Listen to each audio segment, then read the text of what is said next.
नमस्कार दोस्तों, सभी केंद्रीय कर्मचारी, राज्य कर्मचारी और ईपीएस 95 पेंशन धारकों के लिए इस वक्त की प्रमुख बड़ी और खबरें लेकर हाजिर हो चुके हैं।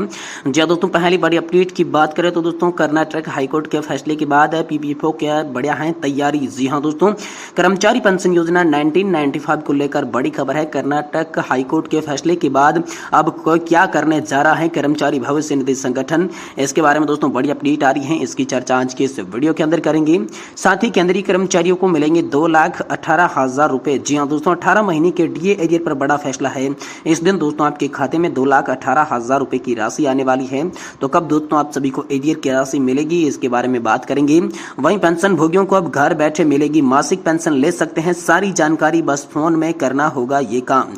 तो दोस्तों आखिरकार मासिक पेंशन आपको घर बैठे कैसे मिलेगी, सारी जानकारी आपको घर बैठे कैसे मिलेगी, बस आपको फोन के अंदर कौन सा काम करना होगा, इसके बारे में भी दोस्तों आज की इस वीडियो के अंदर बात करने वाली हैं। साथ ही दोस्तों पेंशन को लेकर केंद्र सरकार ने जारी किया आदेश। जी हां दोस्तों, फैमिली पेंशन धारकों के लिए बड़ी खबर है। 2 कुटुंब पेंशन के पात्र के लिए संबंध में केंद्र सरकार ने दिए निर्देश। सभी पेंशन भोगियों को यहां पर ध्यान देने योग्य बात आप सभी के लिए निकलकर सामने आ चुकी है। साथ ही दोस्तों यहां पर आप सभी के लिए ईपीएफओ की ओर से बड़ी खबर आई है। पीपीओ नंबर में गलत एंट्री से आप सभी को बचना है और ईपीएस 95 पेंशनर्स को ऐसे मिली 1,70,000 बकाया की पेंशन। तो आखिरकार कैसे पेंशन बकाया मिली है और कैसे आपको पीपीओ से गलती से बचना है, और साथ ही आज की पेंशन से जुड़ी क्या बड़ी खबरें निकल कर आ रही है, इसके बारे में दोस्तों आज की इस वीडियो के अंदर संपूर्ण रूप से जानकारी आप सभी को देने की कोशिश करेंगे। इसीलिए दोस्तों आप सभी से निवेदन करते हैं कि आज की इस वीडियो को आप लास्ट तक जरूर देखिएगा। साथ ही अगर चैनल पर पहली बार विजिट कर रहे हैं तो दोस्तों हमारे चैनल को भी सब्सक्राइब कर दीजिएगा। तो चलिए बिना किसी देरी के खबरों का सिलसिला शुरू करते हैं। पहली बड़ी खबर कर्मचारी पेंशन योजना 1995 को लेकर निकलकर सामने आ रही है। कर्नाटक हाईकोर्ट के फैसले के बाद अब ये करने जा रहा है कर्मचारी भविष्य निधि संगठन। जी दोस्तों, कर्मचारी भविष्य निधि संगठन कर्नाटक उच्च न्यायालय के द्वारा दिए गए हाल ही में जारी किए गए निर्णय के अनुसरण में कार्रवाई के तरीके को सक्रिय रूप से मूल्यांकन करेगा। भारत के वर्तमान 21 देशों में सामाजिक सुरक्षा समझौते और समझौते से इन देशों में कर्मचारियों के लिए पारस्परिक आधार पर निरंतर सामाजिक सुरक्षा कवरेज सुनिश्चित करते हैं। इसको लेकर बड़ी खबर है। जी हां दोस्तों, ईपीएस 95 पेंशन को लेकर कानूनी लड़ाई लड़ी गई है। सुप्रीम कोर्ट में अब लड़ाई हुई है दोस्तों। इसके बाद ज्वाइंट ऑप्शन फॉर्म भरने की प्रक्रिया शुरू की गई, पैसा जमा करवाया गया, लेकिन आज तक पेंशन चालू नहीं हो सकी। वहीं दूसरी ओर कर्नाटक हाईकोर्ट के एक फैसले से ईपीएफओ में हड़कंप मचा हुआ है। सामाजिक सुरक्षा कवरेज की गारंटी आदि को लेकर दोस्तों टिप्पणी यहां पर आप सभी के लिए की गई है। जी हां दोस्तों, कर्मचारी भविष्य निधि संगठन की तरफ से यह स्पष्ट किया गया है कि कर्नाटक उच्च न्यायालय द्वारा हाल ही में जारी किए गए निर्णय को महत्व दे रहा है। यह निर्णय कर्मचारी निधि भविष्य निधि योजना 1952 के अनुच्छेद 83 और कर्मचारी पेंशन योजना 1995 के अनुच्छेद 43 में उल्लिखित अंतर्राष्ट्रीय श्रमिकों के लिए विशेष प्रावधानों से संबंधित है, जिन्हें संविधान के अनुच्छेद 14 के साथ असंगत माना गया है। ईपीएफओ के इस निर्णय के अनुसरण के लिए कार्रवाई के तरीके पर सक्रिय रूप से मूल्यांकन कर रहा है। साथ ही दोस्तों भारत के वर्तमान 21 देशों के साथ सामाजिक सुरक्षा समझौते हैं। ये समझौते इन देशों से कर्मचारियों के लिए पारस्परिक आधार पर निरंतर सामाजिक सुरक्षा कवरेज सुनिश्चित करते हैं। दोस्तों इन देशों में नागरिक एक दूसरे में क्षेत्र में रोजगार प्राप्त करते हैं तो उनका सामाजिक सुरक्षा कवरेज भी निवार्त रहेगा। साथ ही इन समझौतों का उद्देश्य अंतर्राष्ट्रीय रोजगार के दौरान कर्मचारी को निवार्त सामाजिक सुरक्षा कवरेज देना है। ये समझौते भारत के लिए अंतर्राष्ट्रीय आवाजाही में बढ़ावा देंगे और जनसांख्यिकीय लाभांश का लाभ उठाने के क्रम में महत्वपूर्ण है। ईपीएफओ ऐसे सामाजिक सुरक्षा समझौते के लिए भारत संचालक एजेंसी के रूप में कार्य करता है। वही दोस्तों अगली बड़ी खबर की बात करें तो आप सभी केंद्रीय कर्मचारियों के लिए बड़ी खुशखबरी है। 18 महीने के डीए एरियर पर बड़ा फैसला है। इस दिन खाते में मिलेंगे 2,18,000 रुपए।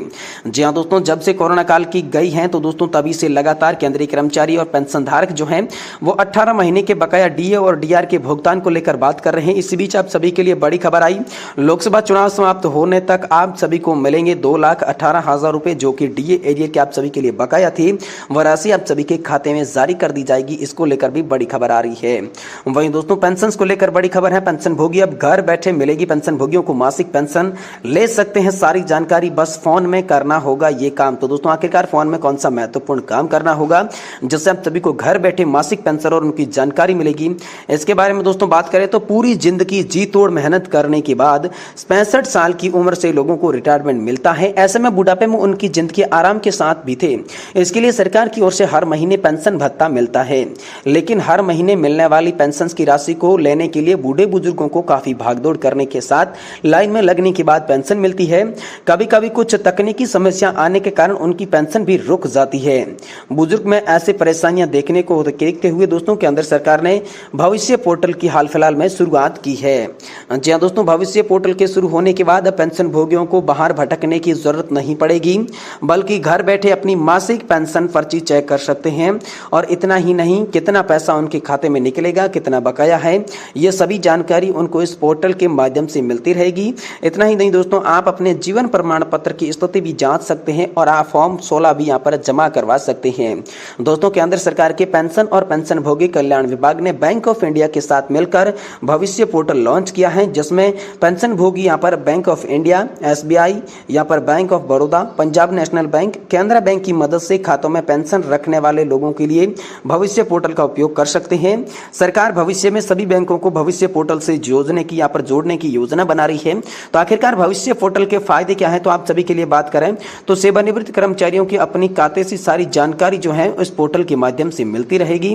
आपने कितना पैसा निकाला, कितना बाकी है, इसके बारे में भी पेंशन भोगी घर बैठे पता कर सकेंगे। Pension slip, form number 16, life certificate का स्टेटस आप यहां पर भविष्य पोर्टल पर चेक कर सकेंगे।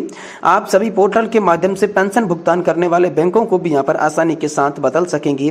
तो ये भविष्य पोर्टल के आप सभी के लिए फायदे बताए गए हैं। साथ ही साथ दोस्तों पेंशन धारकों के लिए केंद्र सरकार ने बड़ा ऐलान जारी किया है। इसके बारे में बात करें तो दोस्तों आप सभी के लिए आपको बता दूं कि सरकारी कर्मचारी या पेंशन भोगी के संबंध में दो अलग अलग स्रोतों से, अर्थात दोस्तों यहाँ पर जो है सिविल सरकारी विभाग की कई सेवाओं के बाबत फैमिली पेंशन के लिए परिवार के सदस्य पात्र संबंध में स्पष्टीकरण को लेकर विभाग की ओर से यहाँ पर संदर्भ प्राप्त हुए हैं। इसको लेकर पेंशन विभाग ने स्पष्टीकरण जारी कर दिया है। दोस्तों आपको बता दूं कि केंद्रीय सिविल सेवा पेंशन नियमावली 1972 के अनुसार 27 दिसंबर 2012 को संशोधन से पहले यदि कोई सैन्य पेंशन भोगी अपने द्वारा की गई सैन्य सेवा के लिए कुटुंब पेंशन के लिए विकल्प का चयन करता था, तो उस नियमों के अनुसार यहाँ पर 54 के उपनियम 13 के अनुसार पुनर्जीवित या फिर सैनिक को सिविल पक्ष में कुटुंब पेंशन सेवा यहाँ पर स्वीकृति प्रतिबंध थी। और इसी प्रकार उपनियम में यहाँ पर 54 के तहत दोस्तों नियम 13 ख के अनुसार किसी भी व्यक्ति को 2 कुटुंब पेंशन देने से रोक थी यदि वह पहले से ही केंद्र या फिर राज्य सरकार की अधीन सरकार या फिर किसी राज्य सरकार या फिर सार्वजनिक क्षेत्र के या फिर उपक्रम से किसी भी प्रकार के अन्य तहत कुटुंब पेंशन प्राप्त कर रहा हो तो उसके लिए प्रतिबंध थी, उसको लेकर प्रतिबंध हटा दिया जा चुका है। वहीं दोस्तों ईपीएफओ से आप सभी के लिए बड़ी न्यूज है। कर्मचारी भविष्य निधि संगठन की ओर से बड़ी खबर है। पीपीओ नंबर में गलत एंट्री से बचें। ईपीएस 95 पेंशनर्स को ऐसे मिली 1,70,000 रुपए की बकाया पेंशन। जी हां दोस्तों, यहाँ पर कर्मचारी भविष्य निधि संगठन के सदस्य के लिए यहाँ पर एक खास जानकारी है। जी हां दोस्तों, ईपीएफओ के यहाँ पर जो है पीपीएफ में गलत प्रविष्टि यानी कि एंट्री के कारण गलत पेंशन दे देता है।